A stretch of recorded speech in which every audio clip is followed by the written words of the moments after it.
And now for our first panel. The name of the panel is The Underpinnings of Free Society in Europe. And the moderator is a Senior Policy Advisor at New Direction, Mr. Robert Tyler.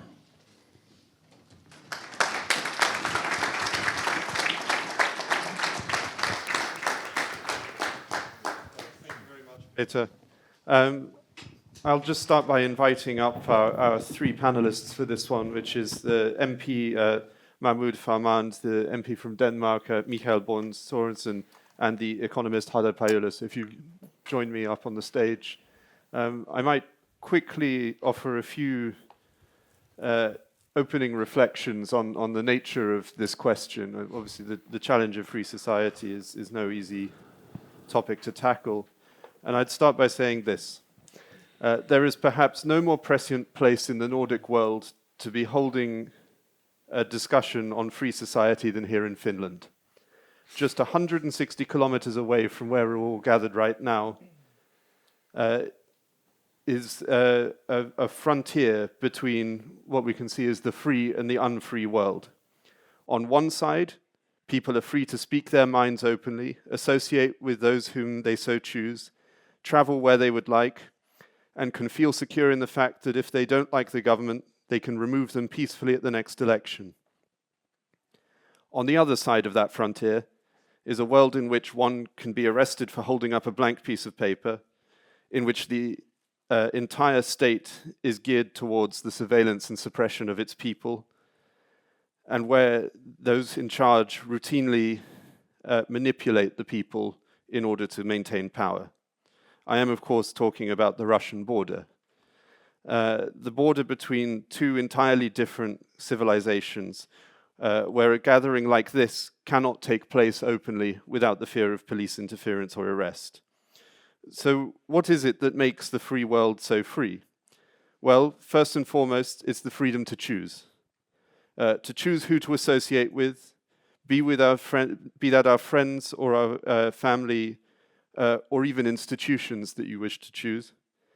The freedom to choose your beliefs and your traditions, whether that be religious or political, and the freedom to choose to pursue a moral life. Secondly, a free society is built on respect. Respect for other people's choices, respect for other people's differences, and respect for those who choose to give up a part of their freedom to protect our own. And thirdly, it's trust. Trust in public institutions, trust in the decisions of other people, and trust in a society as a whole to make the right choices. These are interchangeable ideas of choice, trust, and respect, help to bind together our society. However, none of these things are a given. Around the world, including in the West, those values of a free society are under threat. Public confidence in our institutions is at an all-time low. Our ability to make choices as responsible adults is being threatened by paternalism and intervention. And people have lost the ability to listen to one another and respect their differences.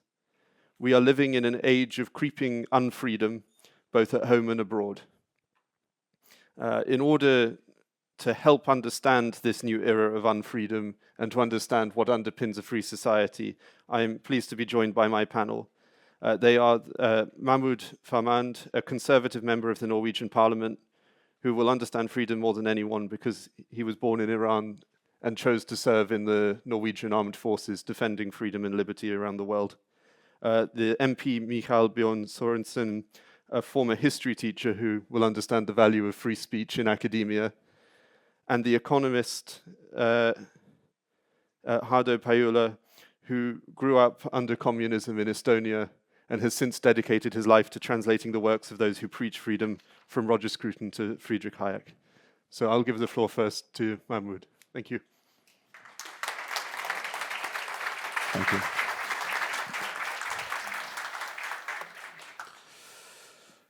It's a great honor to partake in this conference and be here with you all.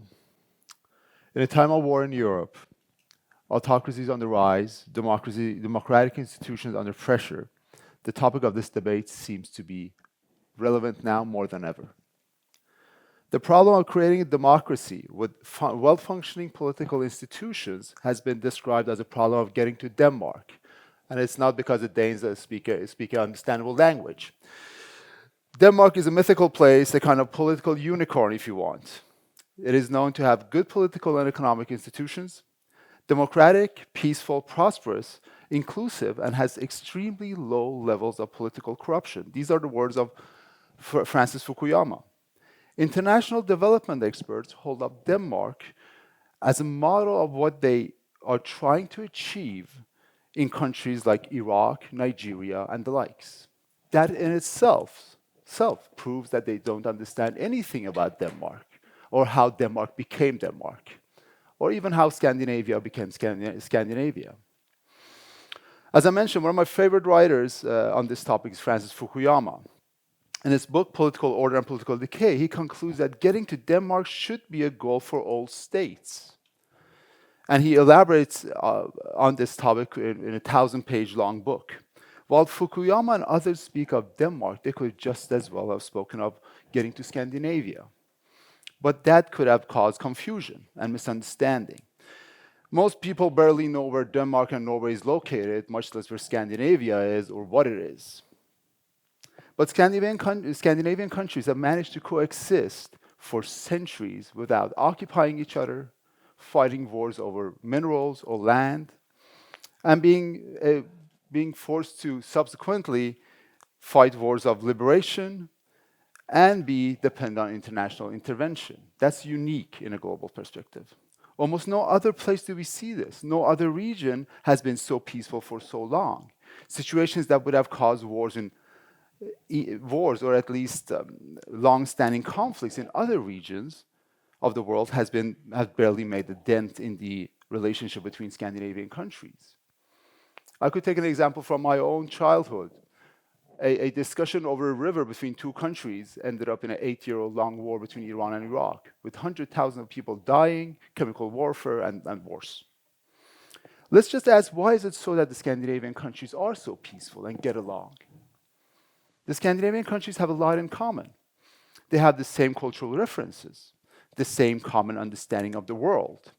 This does not mean that these countries are identical. The language is basically a good proof of that. The Norwegians don't understand the Danes don't understand the Swedes, and none of us understand the Finns. But still we get along. But the shared values and the common shared identity that also works as a barrier to conflict and war. The long peace, these shared purposes have resulted in stable, unbiased institutions. From my point of view, these institutions are the most important thing to any free, well-developed society. But none of these things are permanent. And a high influx of groups of individuals that do not share these common goals and values will reduce the level of trust in any society, and hence contribute towards the decay of political systems and the social fabric as such. And over time, one would also see the decay of institutions that we are dependent on having these well-functioning countries. Even though migration has at times contributed to reducing what some would refer to as the deficit within the labor force in some Western countries, it has also problematic sides. Let's just be honest. The Nordic countries are top when it comes to freedom, democratic rights. As you mentioned, Finland is a top country. And the countries where migrants mostly come from are at the bottom of this list. Most migrants from the Middle East and Africa have strong family ties and appreciate their ties to the local community. Some might now think that these traits are good conservative values. They might be, but conservatism is something else in the West than it is anywhere else in the world. Conservative values have to be seen in a context and development of a society. These migrants have a low level of trust to government institutions, democratic processes, and individuals outside their clans and families. And no one can blame them for this. The reality of life in other countries is quite different than what it is here. And this demands that these individuals operate in the way they do. This brings me over to the famous multicultural model, which has been based on group recognition and group rights. Out of the misplaced sense of respect for cultural differences, and in some cases out of imperial guilt, if you want, we have ceded too much authority to cultural communities to define rules of behavior for their own members. Liberalism cannot ultimately be based on group rights because not all groups uphold liberal values. Multiculturalism, as it was originally conceived in Canada, the US, and Europe, was in some sense a game at the end of history. For those who know Fukuyama, take the reference. Cultural diversity was seen as a kind of ornament for the liberal pluralism that would provide ethnic food, colorful dresses, and traces of distinctive historical traditions to societies often seen as numbingly conformitist and homogeneous. Cultural diversity was something to be practiced largely in the private sphere, where it could not lead to any serious violation of individual rights or otherwise challenge the essential liberal social order. But this did not happen. Some groups wanted exemptions from these rules. Some even clearly wanted to go out and change the liberal democratic order in their adopted countries. The Muslim Brotherhood in Sweden or in Europe in general is a good example of this, how they manifested put in program how to change the democratic societies in order to achieve their goals. And their goals were not common with the goals of a liberal democracy, I have to say. The dilemma of migration identity, shared purpose, value, and values converges with the larger problem of what it could be understood to be valuelessness in the postmodernity. The rise of relativism made it hard for modern people to assert positive values, and therefore, the kinds of shared beliefs and values that is the strength within the Nordic model was not understood by many of the migrants that came. If we as a society are to succeed with integrating migrants that we are kind of dependent on in periods into our societies, we need to uncover these positive virtues that define what it means to be a member of our common societies. If we do not do this, we may be overwhelmed by people who are more sure about who they are and what values is important to them. And by that, changing the values that makes these nations, the Scandinavian nations, the way they are.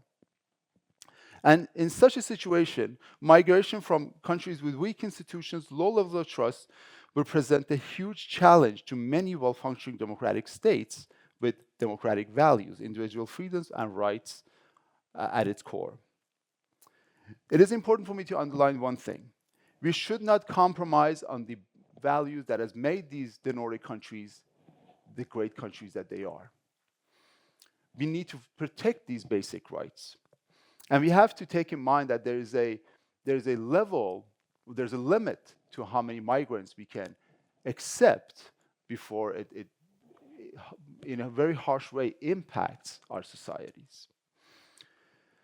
And I have to say, without a high level of trust and understanding of liberal values at the core of any type of has to be at the core of any type of integration of migrants. In order to do this, we cannot, as I mentioned, receive a large number of migrants.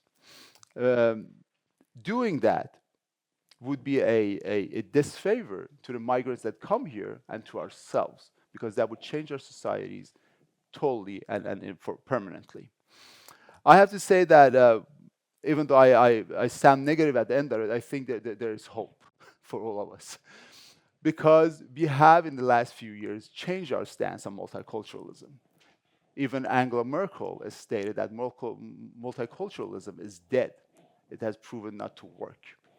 So we have to take it aboard that we have made some changes, but I have to again say that we need to be firm on our values, be firm on what we stand for, and be firm on what makes these countries the great countries that they are. Thank you.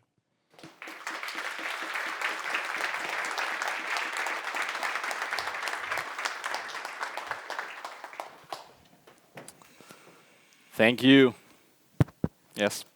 I would like to begin by expressing my sincere gratitude for the invitation to speak here today on the incredibly important topic, the underpinnings of a free society. It is a topic that is close to my own heart and close to the heart of my party in Denmark, the Danish People's Party. In essence, it is the reason for our existence in Danish politics. The Danish People's Party was founded out of concern for the foundations of free European societies, naturally with a focus on Denmark, and what was rightly perceived as the greatest threat to the free European societies since the German occupation. It was a protest against the ideological reshaping of the nation state of Denmark, which our immigration policy later became an expression of. A reshaping which, unlike the German occupation, has proved considerably more irreversible. It was a shift away from the idea of a nation state as concrete, real homelands for population with distinct cultures, histories, customs and traditions, towards the idea of a more politically blank slate that politicians could fill according to their own ideological whims and mold according to moral standards that were not rooted in a specific history and experience, but rather in ideological, universal, and global principles. An ideological dissolution of Denmark as a concrete homeland for a population and a culture passed down through more than 1,000 years, where Christianity, work ethics, myths, narratives, literature, and songs have shaped people in ways they are not even aware of. These are traditions and manners of interaction, history, metaphors, rituals, heroes, symbols, humor, customs, habits and values, attitudes and norms. Our fundamental conception of right and wrong. This is the individual's backdrop, the lens through which we see the world. A country is defined by who lives in it and what binds these people together historically and culturally.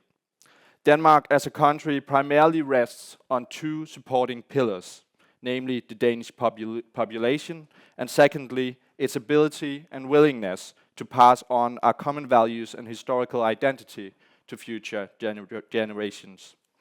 This is why immigration policy for the Danish People's Party has always seemed like the most pressing issue. Danish culture and our common way of life is our lifeblood, and that is precisely why immigration policy becomes central, because it defines which culture is passed on as an inheritance and which culture characterizes our country and population in the future. If non-Western immigrants, largely speaking, married Danish citizens and thus inscribed themselves and any children into the red thread that constitutes the life course of the Danish people or the European people, our culture would thereby be passed on to the next generation. But they do not. Many descendants of immigrants from Muslim countries prefer to find a spouse in their homeland rather than marrying and having children with Danes or Europeans. Many prefer to live in areas where there are many people from their own country of origin rather than moving out and living among the Europeans. And many are more likely to send their children to schools where there are many other Muslims rather than seeking schools where their children would make more Danish or European friends. In other words, what we see is a significant displacement of our culture. A displacement driven by people who actively refuse to adopt and pass on our culture to the next generations. Our culture is being diluted and, in other words, slowly replaced with other cultural norms. Several housing areas are already more Islamic today than they are Danish, Norwegian, Swedish, or Finnish. There should not be housing areas where we do not feel the common core culture breathe and live, where freedom is pushed into the background and where Western culture is a thing of the past. The police should not fear to enter certain housing areas. Criminals, on the other hand, should fear society's wrath and movement if they poke their nose just a centimeter forward. If we allow this change, all our Western values will eventually evaporate over time. Freedom of speech, security, trust, scientific rationalism, capitalism, and the principles of rule of law. There are no Islamic countries that are highly characterized by freedom. Denmark and Western societies as a whole will slowly become less Danish, less Swedish, less Norwegian, and less Finnish, and more like Syria, Iran, Afghanistan, not tomorrow, but over a couple of generations. Immigration is, in other words, not without problems. A person is not just a person, as two leftists tried to lecture me some time ago. There is a difference in values, culture, norms, and moral perceptions, civilization and desert. It should by now be common knowledge that integration, let alone assimilation, on the colossal scale that the Western countries have aimed for, is a Sisyphean task. When the huge stone has been pushed halfway up the mountain, it rolls down again, and we can start all over. We need to act before the stone crushes both us and the European societies. It is clear that migration policy and the threat from Islamism in particular are indeed major issues, if you ask me. An ideology that threatens freedom, reason, security, and prosperity. An apparent and significant threat not just in security, but European civilization as a whole. But Islamism is increasingly not the only domestic threat to our society, freedom, and common way of life. The hatred of the homeland, or oikophobia, as Sir Roger Scruton called it, or in modern terms, the woke ideology, has grown to a size where it poses a real threat to our society. Woke carries forward the intellectual legacy of the cultural Marxism of the 1960s and wants to reintroduce racial segregation, gender discrimination, and totalitarian state formation in a fight against freedom, meritocracy, and science. The woke movement wants to control the conversation between people and enforce changes through dishonesty and shaming of those who think differently. In wokeism, people are reduced from individuals to being defined only by their gender, sexuality, skin color, or disability. Language, history, art, music, and literature should all, according to the woke ideology, be cleansed of words, elements, and symbols that reveal and challenge the basic pillars of the woke idea. Children should be indoctrinated with concepts of sin that are solely related to innate and biological characteristics. Individuals are reduced to stereotypical, faceless members of a collective, and the quality of our contribution is measured and judged based on your group identity. The activists themselves take cover under an umbrella that deals with acceptance and tolerance, but don't believe for a moment that this is their real agenda. The goal is to control the conversation between people to create major changes in our entire power and social structure by changing our language and shaming anyone who does not bow in the dust to the new rulers. National identity, gender identity, and family identity must all be broken down, leaving the door open for the political and ideological identity that activists want to impose on us. People without roots and without identity are much easier to direct straight into the ideological hellhole that awaits if we do not definitively object. Our culture and civilization is under attack. Even though it's often a very small minority that drives these crazy and insane ideas forward, the ideas still gain ground. They manifest themselves in changes on a cultural and societal level. Why? Well, because far too large a part of the citizens are passive spectators on the battlefield of ideas. As spectators to a violent concert on the Titanic, who cheerfully and mockingly amuse themselves over the absurdity of the musician's continued concert execution, but who themselves passively have settled in the best and most comfortable chairs while the water is rushing in. The Lebanese philosopher Nicholas Taleb has described the risk of this passivity from what he calls the minority rule. According to him, comprehensive and cultural societal changes only require 3 to 4% of very dedicated people in a population. In other words, it is sufficient for an intractable minority to have the support of just 3 to 4% dedicated supporters for the entire population to eventually submit to the minority's preferences. This is due, among other things, to the optical illusion that a dedicated fan base can appear dominant also in terms of size if it tramples effectively enough. A naive observer would thus be under the impression that the choices and preferences are the majorities, even though it may be very far from reality. It only takes a ruthless minority of 3% before Merry Christmas becomes Happy Holiday, before patriotic songs are looked upon with disgust. In general, before our history and cultural heritage are destroyed and hidden away. You might be wrinkling your nose right now, but we can already see the contours of this development. It is of no use to laugh at the absurdities. If we want to stop the madness, we must attack the ideology behind it, actively defend and actively reject. Like Gandalf, we must strike the staff in the bridge and ask the Balrog to return to the shadow from whence it came. Go back to the shadow, you shall not pass.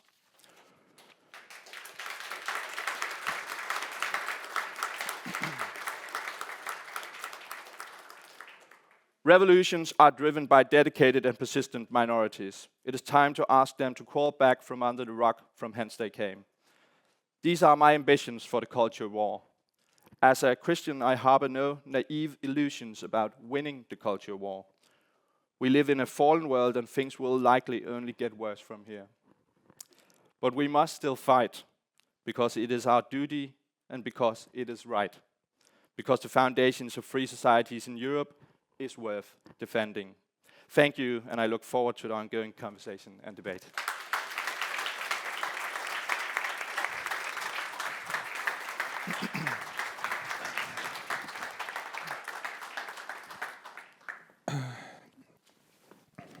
Good morning, and thank you very much for the invitation. It's an honor and privilege to be here. And for me, it's first and foremost the opportunity to pay homage to Sir Roger, who played a hugely important role in my life, and I try to substantiate this claim in the following 10 minutes. That statement takes us back to the early hours of the 6th of June 2016, almost 7 years ago. I was in the existential phase of my life. I was suicidal, and not in any metaphorical sense, but literally so. And then I stumbled. I was battling depression and addiction, and was really, I was looking into the abyss at this time. And then in the early hours of 6th of June, I stumbled upon a video in YouTube, the 1-hour documentary made by Dutch journalist Wim Keizer of Beauty and Consolation. He had a whole series of them, and this one was dedicated to Sir Roger. So and that gave a huge emotional impact. So within a month, I established the Edmund Burke Society, of which I've been the project that I've been leading so far. I started to translate Roger Scruton's book, The Fools, Frauds and Firebrands, and in the 3rd of July, we flew to Oxford to hear Sir Roger to speak. This was my third translation. My first translation appeared in 2001. That was Hayek's Road to Serfdom. And 3 years later, The Firm, The Market and the Law by Ronald Coase, the Nobel Prize winner from 1991, if I remember correctly. So Edmund Burke Society, we wrote in the statutes that Edmund Burke Society is created in defense of the conservative worldview. And that really started my personal odyssey, which I will highlight given the limitation of time as just a few crucial stops in that homecoming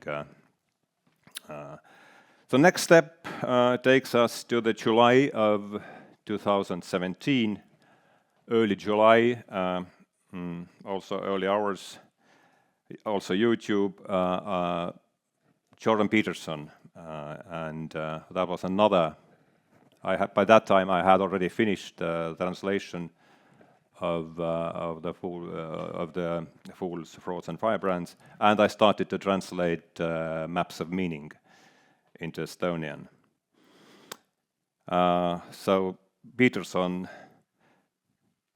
brought Jung to me, and I think that Jung has played a very, very important role in my personal healing process to the extent that it has occurred. And I think the most apt characterization I've heard about Peterson is that Peterson is Jung for masses, and for me that certainly my example kind of validates that observation. The next step is February 2018.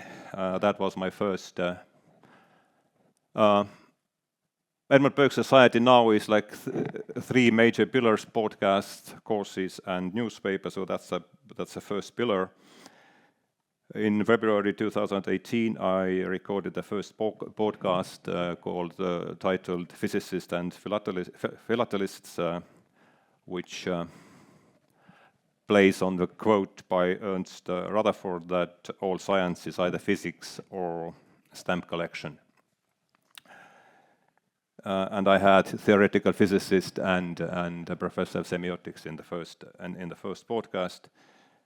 So that was February. 2-hour podcasts. This was, as I said, in February 2018.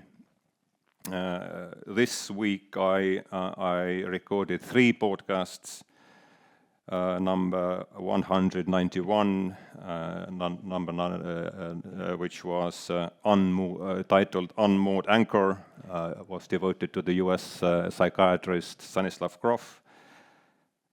192, "Elephant in a Burning Elephant in a Burning Barn," which is addiction. And 193, "The Third Eye," which was devoted to the theme was Gnosticism. So that gives you some idea. I mean, it's a rather eclectic choice of subjects. And I forgot to mention that the two key principles on which I've based my activities is that no state money and stay away from party politics. This has been like and that's also reflects in the choice of topics. So no daily political issues there. Next up, April 2018, I was again YouTube, Jordan Peterson Effect podcast, which featured Rupert Sheldrake, a British biologist, and Mark Vernon, British psychiatrist. And then I made this was the first. I stopped translating Peterson then. I realized that I don't want to devote my whole life to the Peterson studies, and translated 2 books by Rupert Sheldrake, Science and Spiritual Practices and The Way to Go Beyond, where he introduces 14 spiritual practices that are common to all religions around the world.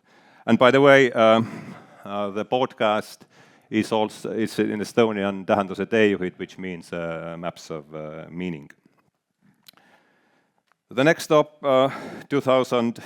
September 2018, I started to teach at the Estonian Business School, where I have 2 course series. The first course series is Great Books, and the first course was Magic Mountain, the novel by Thomas Mann, which played a very important role in my life in the sense that that opened.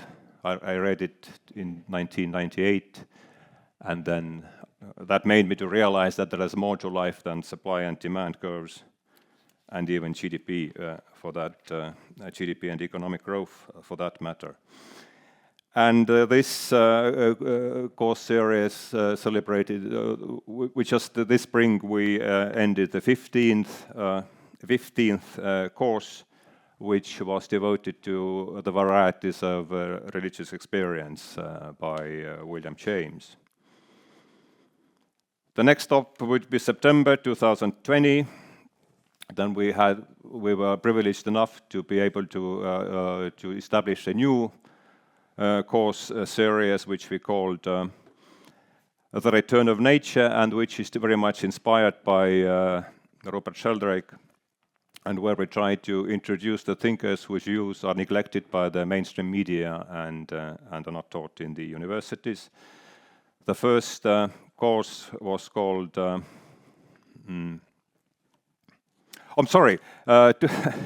September 2020 was the first issue of our newspaper, actually, also called Tähenduse Day with Maps of Meaning, and each paper is devoted to a special topic. Our contributors write on that particular theme. And the first topic was the paradigm change, and we had Nicholas Copernicus on the front cover. And I interviewed there David Fuller, the founder and leader of the Rebel Wisdom media platform, who was very important at this time for me. So next, in April 2021, that was the new course series. We started with Charles Eisenstein, Climate, a New Story, and then we just this spring finished the fifth course on that series called The Cosmic Game, which was devoted to Stanislav Grof. And the last stop, for that matter, is actually today, which today came out now the 31st issue of our newspaper, monthly newspaper, which is distributed with the largest newspaper in Estonia, so it reaches the widest possible audience for that type of media in Estonia. And I had there an interview with the program director of the Scientific and Medical Network, David Lorimer, and I would quite like to read one quote from that interview to wrap up my presentation. I think it is in tune with the topic at hand. So speaks David Lorimer. We are really in danger. I write about this in my essay on Voltaire and Bertrand Russell. There is a danger of descending into a sort of one-party tyrannical state that trashes Enlightenment values of freedom of speech and expression. In your part of the world, you have, of course, a lot more direct personal experience with such a regime than we have in the West.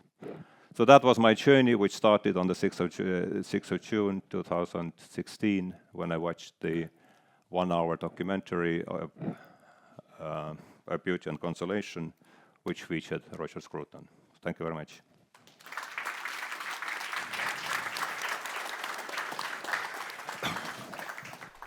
So we'll now move to a sort of discussion portion.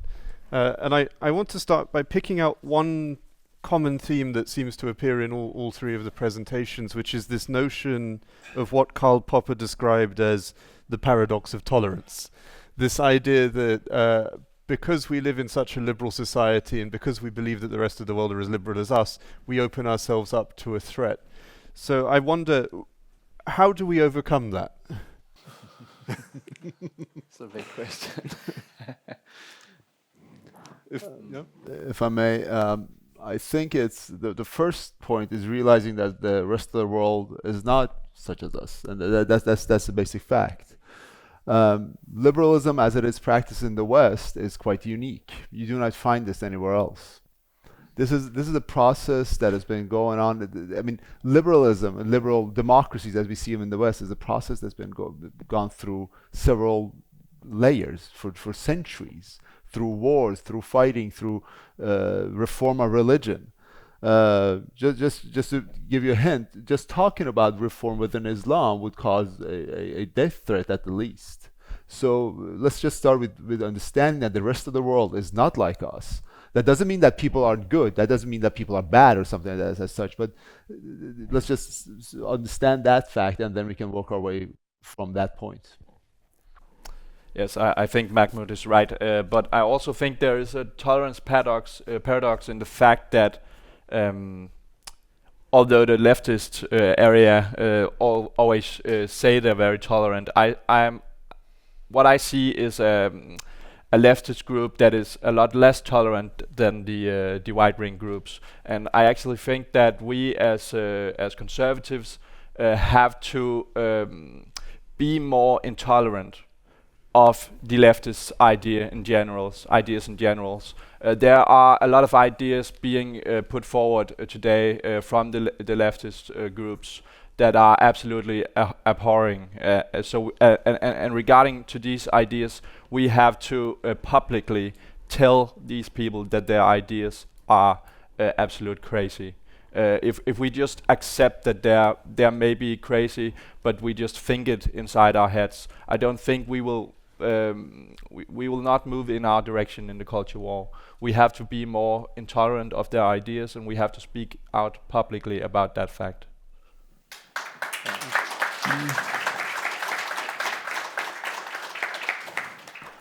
Well, I think the platform out of which this attitude grows is a secular humanism and atheism, atheism, which what as British philosopher John Gray says is a Christian heresy, and I think it has a lot to do with the distorted Christian values. This kind of attitude. It has to do, I think, also with the sort of attitude that Ivan Karamazov has in this Dostoevsky's immortal novel, kind of that's a wild guess and Yeah, no, and it's interesting because of course all of you sort of touched on it to some extent, migration as a topic, but of course all of this starts at home. It starts with the notion that those on the left really, I think one of you referred to oikophilia. You talked about how there's this fear of home and fear of belonging and so on. So what is it that has changed, that has allowed that to grow? What has created this atmosphere in which the left has abandoned these sort of core principles that we have in our society? Well, I don't know why the left has abandoned the principles, but I again would say that we as conservatives have for far too long been passive spectators to the leftists winning the culture war and putting themselves in positions in society in general where they have the power to push these agendas forward. And we have to be more active in that regard. We have to commit and put ourselves in the same areas of position, so we can affect the future for ourselves and for our children. I have to. I think we have to go back to the root of migration to Europe from the early 50s, 60s. The French opened, the British and the French opened up their borders to former colonies and let people in with a sense of guilt, I believe, for something a sense of guilt that was pushed upon them. Fukuyama writes about this as well. The sense of guilt has put Western societies, in particular France and Britain, in a position where one has to accommodate these cultural phenomena. And if you put another layer on top of this and say that, well, all people want the same here in the world, everybody loves liberal democracies, then the problem becomes even bigger. Because if I think that everybody around me is thinks such as I do, then it's much easier for me to accommodate their way of life. The problem is having a migrant community is not a problem in itself as such, but it's the size of the migrant community. I have quite an interesting example from a small village in Norway. At a time they had, I remember playing a soccer game against them, the soccer team of 11, 5 of them from Somalia, and in a place with 3,000 inhabitants. That small community became the community that had the best rate of integration in Norway. Why? Because the number of migrants were so small that they could not create these subcultures or sub-societies. Everybody saw what was going on. While if you do the same in Oslo, which we have, you get a greater problem at hand. So numbers, migration is also a game of numbers. You have to be able to integrate people into your society. And to be able to do that, you have to also understand that people from the Middle East, North Africa, or Africa in general, do not, at the core, understand why our societies is the way it is. They're not bad people, they just don't get it. It's not their fault, it's just they live in other societies. So when we grasp these things, it will be much easier for us to protect our way of life and protect our institutions as well.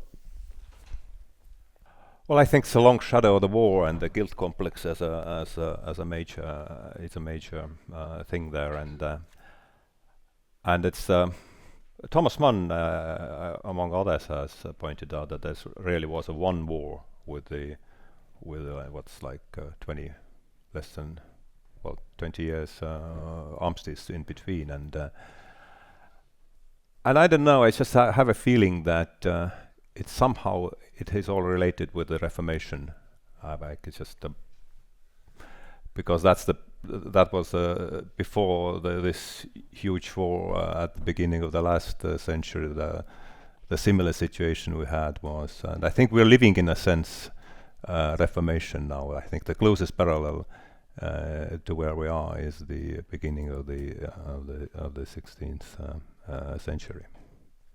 Yeah, it's interesting to think of it in those terms, because in a way it is a departure from history, and in the same way that you had iconoclasm throughout the Reformation, we have the new iconoclasm, which is the destruction of our history and our heritage, the campaign of removing statues or tearing down old buildings or rewriting history. So my next question is really how do we become better at defending, let's call it objective truth, this idea that we know that something happened in history, therefore we have to talk about it honestly, not talk about it in terms of feelings, because one of the things we talk about is this idea that migration is a byproduct of guilt. I have a few areas where I can think of examples of that, but one of the things is that it didn't always used to be that way. When people arrived in the West, they arrived because they felt a certain sense of identity to it. And the best example I can think of was during the EU referendum in the UK. I was out campaigning, and I remember I was talking to a taxi driver who was from Kashmir, and I asked sort of sheepishly, well, how are you planning on voting? He said, well, Leave, of course. He said, not just that, everyone in my mosque is voting Leave, everyone in my community is voting Leave. And I said, but why? He said, well, I arrived here in the 1970s, and I came here believing that I would become British and that I would fit into the society, and then they joined Europe, and they no longer welcomed us. So there's this sort of departure between sort of old migration and new migration. Yeah, and I think Mahmoud mentioned numbers, and of course numbers matters not just a little but a lot. But I can only speak for Denmark, of course. But we have taken in already so many that talking about numbers doesn't even matter, because there's so many that it doesn't make sense. There was a Danish politician who was from Syria, elected some time ago. He's not in parliament right now, but he told a story about how it was when he came to Denmark, and he was only 15 at the time, I think, and he entered a school class where someday they had a speak about homosexuality, and he told his class how they should just be killed, all of them, and they reacted very harshly against that notion. And what he tells is that that day he changed his opinion on that topic because he was met with a reaction he had never met before in his own communities. But what he also says is that had there just been one or maybe two other persons in that class who had agreed with him on these topics, he doesn't think he would have changed his mind. So numbers matters, but they don't just matter a little; they matter a lot. You point out something interesting, Robert. You point to the different stages of migration, different times. Jonathan Haidt did a huge, I don't know if you know about him. Jonathan Haidt has looked at morality in different countries, from India to the US, throughout Europe, and so on. And he says that it's something odd. During the 80s and 90s, when he did this, the morality between the middle class in India was not that far away from the morality in the European country, middle class in the European countries or in the US. Why is it so? Because Western culture had an impact in these countries at a time. They watched Western movies, listened to Western music, they read Western books even. So they had an understanding of the West and what the West was. I myself, when we came to Norway during at the end of the 80s, we wanted to live in a Western country, live like Westerners. It wasn't just a question of having a car or getting a free education, but it was living a Western life. That was important to us. We knew to a certain degree what the West was, what Western ideas were. What I see is that, as you pointed out, Rob, that has changed over time. A lot of the migrants that I see come to Norway from different countries, it's not the Western way of life that's important to many of them, but it's the welfare. It's having free education, and I understand it. I'm not criticizing. I understand it. I do understand it.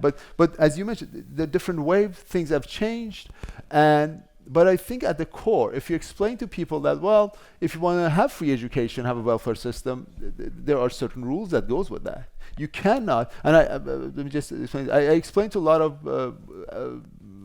borders with minority backgrounds. I said that, well, if you really think that this society is that bad, generally, why do we have a well-functioning welfare system? If you go back to your own country, any country outside the Nordic countries, they don't have a well-functioning welfare system. Free education is a saga. Why is it so? There are structures here, and most people seem to grasp that. But the left has also done something very interesting. They have actively worked towards migrant communities by telling them that they're the victims of everything, taking hope from the youth, by telling that you're a victim for racism or discrimination or whatever it is. And that's how they have over time recruited voters and sold them this ideology. And now that you see this kind of magnetism that's going on, and the negative effects of it. And it is sort of an irony, actually. Yeah.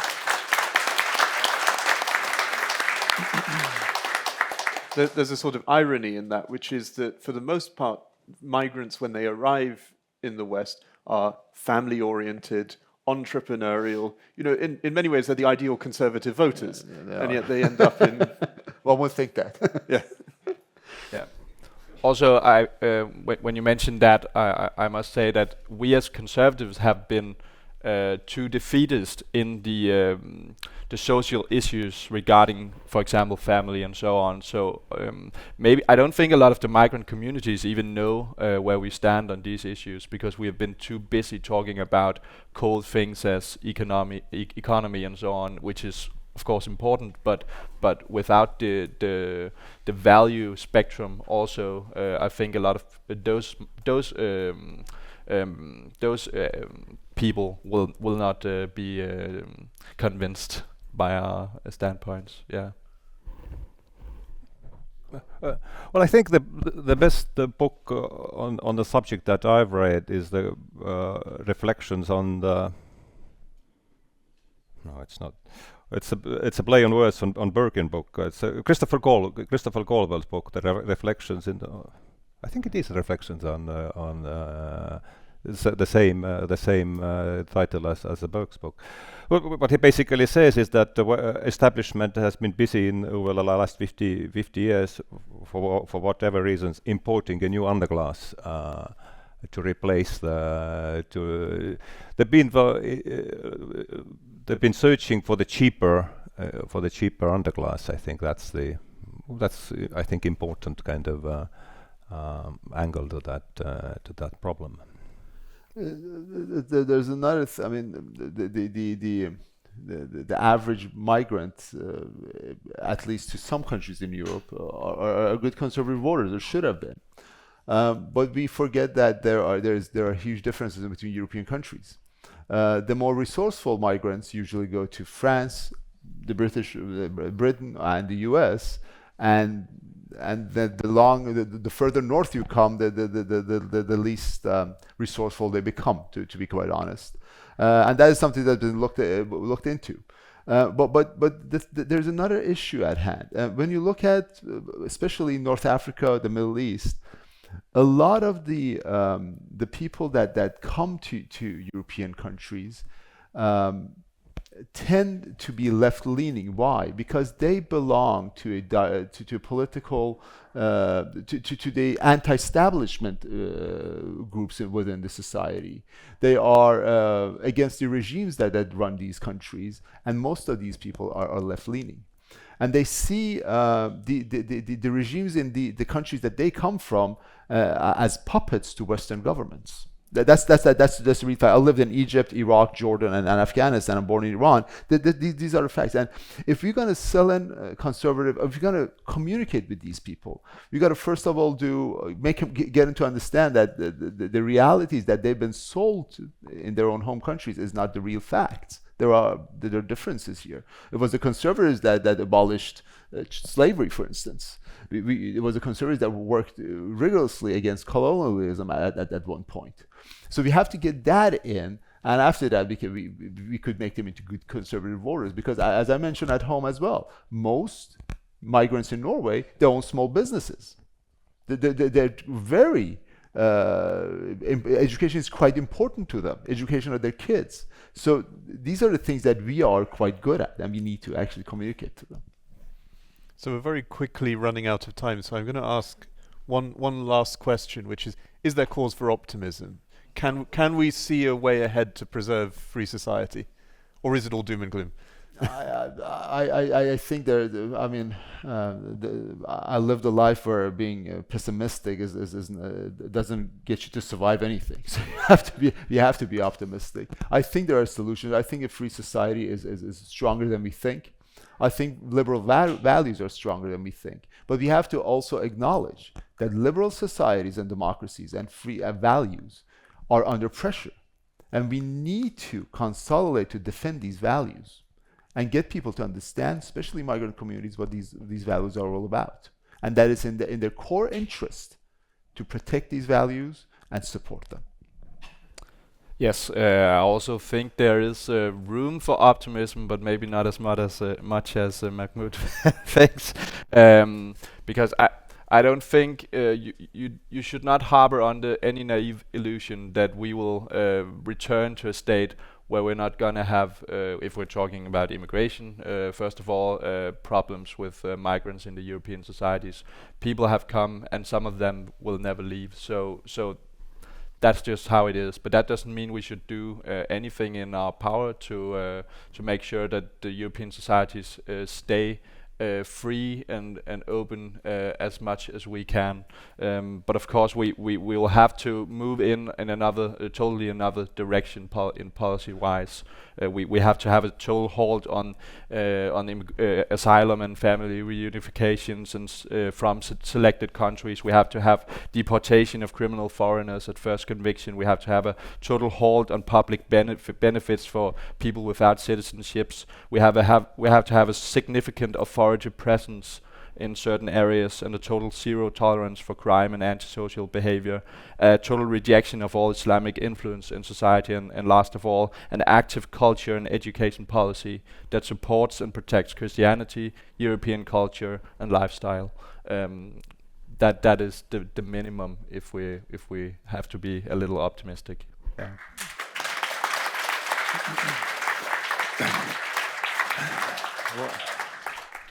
The best answer to that question, are you optimist, has been given another great thinker that I really admire as a scholar of religion, Houston Smith, has said he differentiates between optimism and hope. And he said that I'm not optimist, but I'm hopeful. And gave that example that if you have a parents who have a severely retarded child, there is not much cause for optimism. But all you can do is just pour your love on that poor child, and that this is, I think, what we are called upon to do. So optimism, caution, and hope. Thank you very much. Thank you. Thank you. Eller jeg vender over det hele her.